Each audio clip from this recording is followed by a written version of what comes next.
أشهد أن لا إله إلا الله وحده لا شريك له وأشهد أن محمدا عبده ورسوله الذي لا نبي بعده.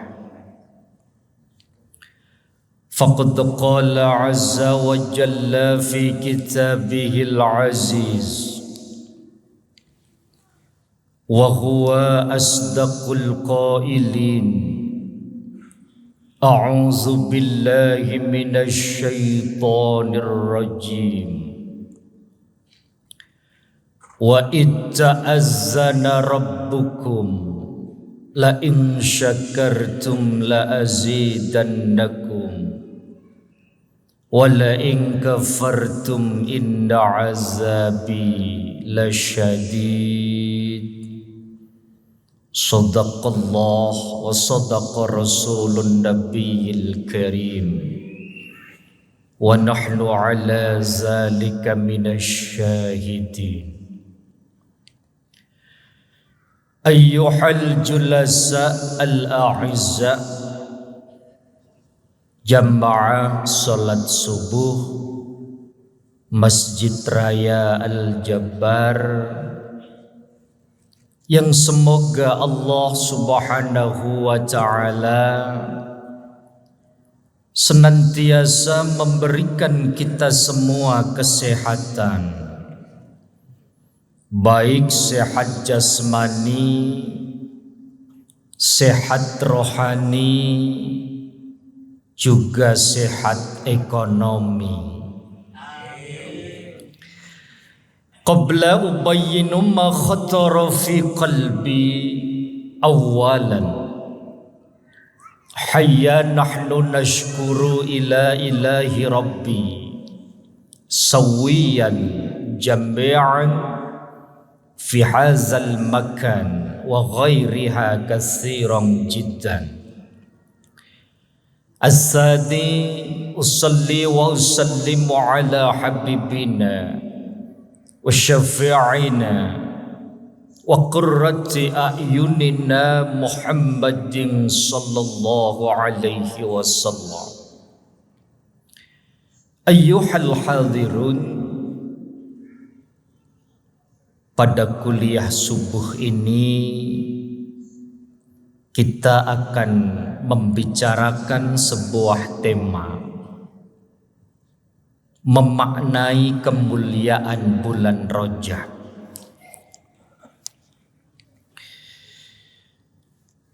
Dalam Al-Quran dikatakan, Inna iddatash syuhur isna asyara syahran. Satu tahun itu ada 12 bulan. Wa minha arba'atun hurum. Ada 4 bulan yang 4 bulan ini disebut sebagai bulan suci. Salah satu mutawaliyatun, 3 bulan saling beriringan, yaitu Zulqa'dah, Zulhijjah, Muharram. Wa wahidatun mutafarriqatun, 1 bulan terpisah. Wa huwa syahrul Rajab, yaitu bulan Rajab. Arti hurum di sini, arti bulan haram di sini, yaitu bulan mulia.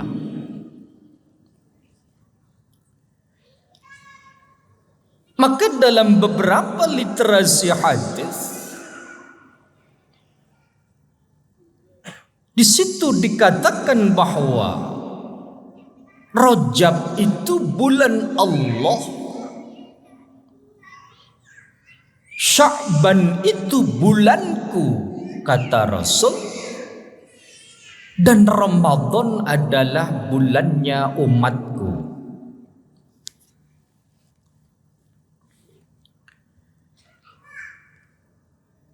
Lalu kenapa Rajab ini termasuk salah satu bulan suci?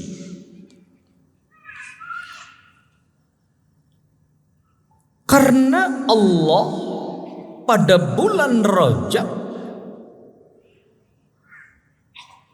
menjadikan bulan ini sebagai penanda terjadinya peristiwa-peristiwa agung, peristiwa-peristiwa besar.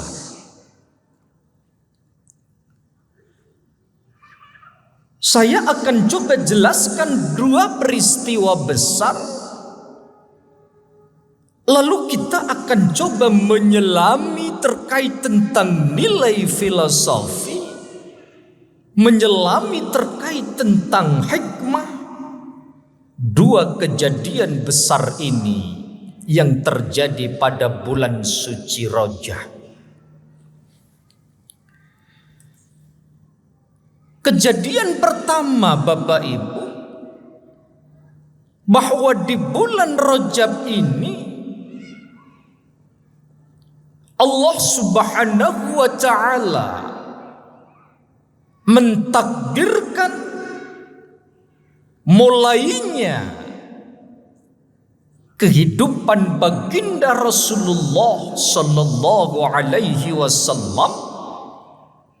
Rohnya disimpan, rohnya ditiupkan di dalam rahim baginda beliau Sayyidatina Aminah. Jadi saat bulan Rajab Allah mentakdirkan memulai kehidupan secara lahiriah lewat rahim Sayyidatina Aminah, ditakdirkan mengandung baginda Rasulullah. Itu terjadi bulan Rajab. Maka kalau kita hitung saat Rajab ditandai dengan dimulainya kehidupan Rasul secara fisik, kita hitung maju 9 bulan kemudian, tepatnya bulan Maulid baginda Rasulullah sallallahu alaihi wasallam dilahirkan secara fisik, tepatnya tanggal 12 Maulid. Lalu hikmah apa yang bisa kita ambil dari kejadian ini?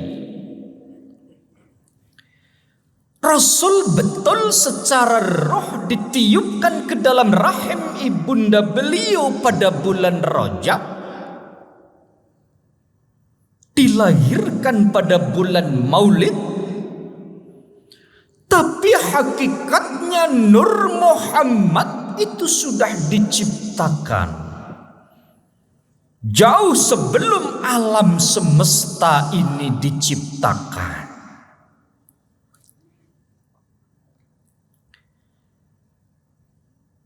Syekh Abdul Qadir misalnya dalam kitab Sirrul Asrar, atau Syekh An-Nawawi Al-Bantani dalam kitab Madarijus Su'ud, secara substansi mereka menjelaskan bahwa anna Muhammadan khuliqa min nurillah, anna Muhammad, dan sesungguhnya Nabi Muhammad khuliqa diciptakan min nurillah, dari cahaya Allah. Jadi sebelum alam semesta ini ada, Nur Muhammad sudah diciptakan. 5.000 tahun Nur Muhammad bertasbih. Saat datang 5.000 tahun Nur Muhammad, terpancar menjadi 4 pancaran. Pancaran pertama menjadi Sidratil Muntaha. Pancaran kedua menjadi Lauhil Mahfuz. Pancaran ketiga menjadi Al-Mustawa. Dan pancaran keempat menjadi Al-Makan wal Waktu. Dimensi ruang dan waktu. Maka dari dimensi ruang dan waktu ini fakhalaqa Adama min nuri, lalu Allah menjadikan Adam dari cahaya Muhammad. Bal khalaqal alama min nuri, bahkan Allah menjadikan alam semesta seisinya juga dari cahaya Muhammad. Maka bulan Rajab terjadi peristiwa ini, kita jadikan refleksi betapa hakikat Nur Muhammad relevansinya terhadap kehidupan kita sampai saat ini begitu penting. Sebab mau tidak mau kita setiap detik, setiap hari membutuhkan sebuah cahaya. Ada ayat yang menjelaskan tentang cahaya. Allahu nurus samawati wal ardh. Wallahu adapun Allah nurus samawati wal ardh, yang memberikan cahaya, baik cahaya yang ada di langit maupun cahaya yang ada di bumi. Maka berbicara tentang cahaya, kita kenal ada cahaya yang bersifat material. Ada cahaya yang bersifat spiritual. Cahaya material contohnya cahaya matahari, cahaya rembulan, termasuk cahaya lampu yang ada di Masjid Al-Jabar. Ini bentuk dari cahaya yang bersifat material. Maka siapapun kita saat ini duduk bersama di aula utama ini, kita mendapatkan porsi cahaya yang sama. Sebab cahaya material tidak pernah pilih kasih. Matahari akan tetap menyinari. Orang zalim, orang taat, ahlul ibadah sama dapat porsi cahaya matahari. Karena itu bentuk cahaya material. Tapi kalau cahaya spiritual tidak mungkin masuk ke dalam relung sanubari seorang hamba ketika hamba tersebut tidak memposisikan diri, tidak membuka rohaninya untuk mendapatkan pancaran cahaya spiritual tersebut. Maka Rajab ini kita jadikan sebagai refleksi. Saat cahaya Muhammad dimasukkan ke dalam rahim Sayyidatina Aminah tepat di bulan Rajab, maka bulan Rajab ini kita latihkan diri kita untuk selalu menghidupkan cahaya spiritual yang ada dalam diri kita. Kita hidupkan cahaya spiritual yang ada dalam sanubari kita. Dengan apa? Saya mengutip apa yang disampaikan oleh Ibnu Jabir Al-Jaziri dalam kitabnya Minhajul Muslim. Ada 4 hal yang itu kalau kita lakukan mampu menjaga cahaya-cahaya spiritual yang ada dalam diri kita. Apa itu? Pertama, at-taubah. Perbanyak taubat. Yang kedua adalah muraqabah. Selalu dekatkan diri kepada Allah Subhanahu wa ta'ala. Bukratan wa asyian wa ala junubihim yatafakkarun. Pagi, sore, malam, hati kita selalu berzikir. Hati kita selalu usul, sambung kepada Allah Subhanahu wa ta'ala. Yang ketiga adalah muhasabah, selalu evaluasi diri, introspeksi diri. Dan yang keempat adalah mujahadah, bersungguh-sungguh ingin menjadi pribadi yang selalu lebih baik dan lebih baik lagi. Maka bulan Rajab ini kita jadikan refleksi untuk kembali menjaga cahaya spiritualitas tersebut. Kejadian besar kedua yang ingin saya sampaikan di bulan Rajab adalah peristiwa Al-Isra wal Mi'raj baginda Rasulullah sallallahu alaihi wasallam. Ketika Allah mewajibkan puasa, Allah berfirman dan turunlah wahyu tersebut. Ketika Allah mewajibkan zakat, turun ayat sebagai wahyu. Tapi ketika Allah mewajibkan sholat, Allah mengundang langsung baginda Rasulullah naik ke Sidratil Muntaha, ketemu dengan Allah. Apa nilai filosofi? Sebab sholat merupakan bentuk sebuah kewajiban yang akan menjadi sebuah influence di mana segala amal-amal ibadah kita yang lain diterima dan tidaknya tergantung pada sholat kita. Sholat itu kalau dalam terminologi fikih aqwalun wa af'alun, muftatahun bitakbir wa mukhtatabun bitaslim. Salat itu perilaku, ucapan yang dimulai dengan takbir, diakhiri dengan salam. Maka ketika kita salat, syarat dan rukun secara fikih kita sudah jalankan,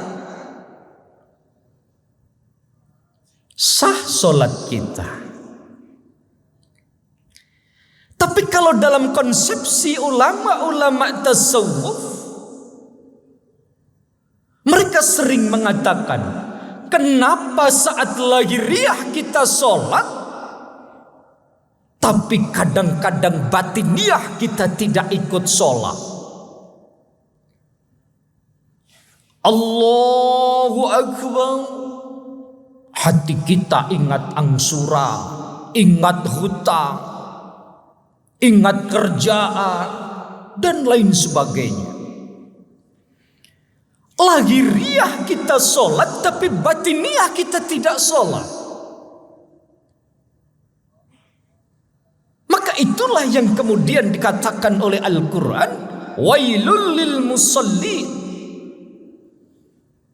alladzina hum an salatihim sahun. Kecelakaan bagi orang yang sholat, lahirnya sholat tapi batinnya tidak sholat.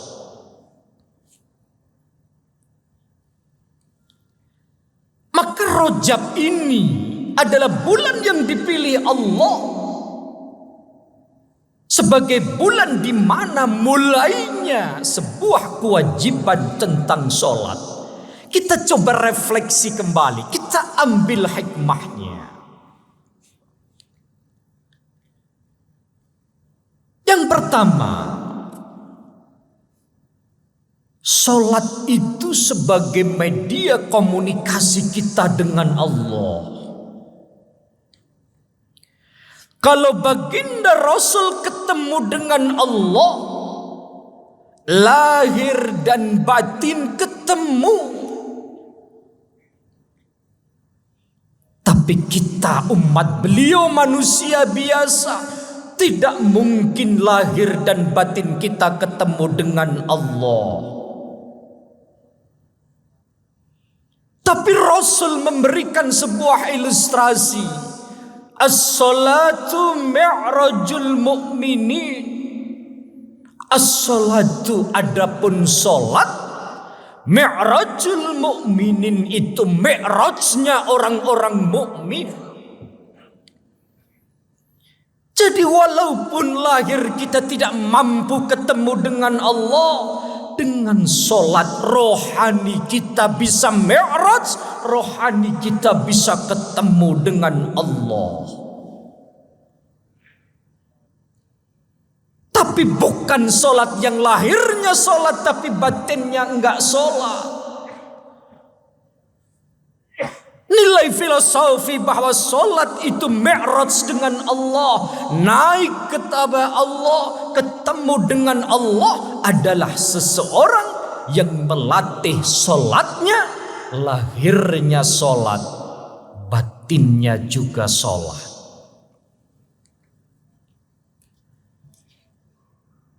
Tapi itu susah, perlu latihan. Kenapa susah? Laisal khusyu' fi shalah hatta al khusyu'a fi kharijis shalah. Laisal khusyu', tidak ada kekhusyuan. Kata khusyuk ini kalau kita melihat dalam pendekatan fikih, ketika kita sholat, saat takbiratul ikhram hati kita ingat Allah. Setelah itu ingat pekerjaan, ingat hutang, ingat keluarga, ingat hal-hal di luar tentang sholat, maka itu secara fikih. Dan ini dipelopori oleh Syafi'iyah, sudah dianggap sholat kita khusyuk. Jadi saat Allahu Akbar, hati kita ingat Allah. Selebihnya ingat apapun itu, karena kita susah untuk mengontrol, itu sudah dikatakan sebagai khusyuk. Tapi bayangkan kalau ulama-ulama tasawuf, ketika lahiriah kita sholat, sementara tadhirul qalbi amma siwallah, kita tidak mampu mensucikan, menetralisir, mensterilkan hati kita dengan sesuatu selain Allah, maka sholat kita dianggap tidak khusyuk. Laisal khusyuk fi sholah, tidak mungkin orang dalam sholat mendapatkan rasa khusyuk hatta al khusyu'a fi kharijis sholah, sehingga dia tersebut latihan khusyuk di luar sholat. Maka kalau ingin sholatnya khusyuk di luar sholat, dia harus latihan khusyuk. Bagaimana caranya? Memahami ajaran syariat, memahami ajaran hakikat. Sebab di situ dikatakan asy-syari'atu bila haqiqatin atilatun. Siapa yang hanya fokus kepada syariat tanpa mendasarkan dan melatih dirinya dalam aspek hakikat, maka kosong. Ibarat gelas itu syariat, tanpa kita isi dengan air yang itu adalah hakikat, gelas tidak ada gunanya. Wal hakikatu bila syariatin batilatun. Begitu pula hakikat tanpa syariat, maka batal. Kita nuangkan air selaku hakikat, tapi tidak ada gelas yang menampung, batal. Maka syariat dan hakikat harus berjalan seiringan, harus kita fahami, harus kita pelajari, dan lalu kita aplikasikan. Maka bulan Rajab ini bulan suci, bulan mulia, banyak kejadian-kejadian besar, dan semoga umat Islam bukan hanya seremonial memperingati PHBI ini, tetapi ada nilai-nilai hikmah yang bisa diambil. Di antaranya dua yang tadi saya sampaikan.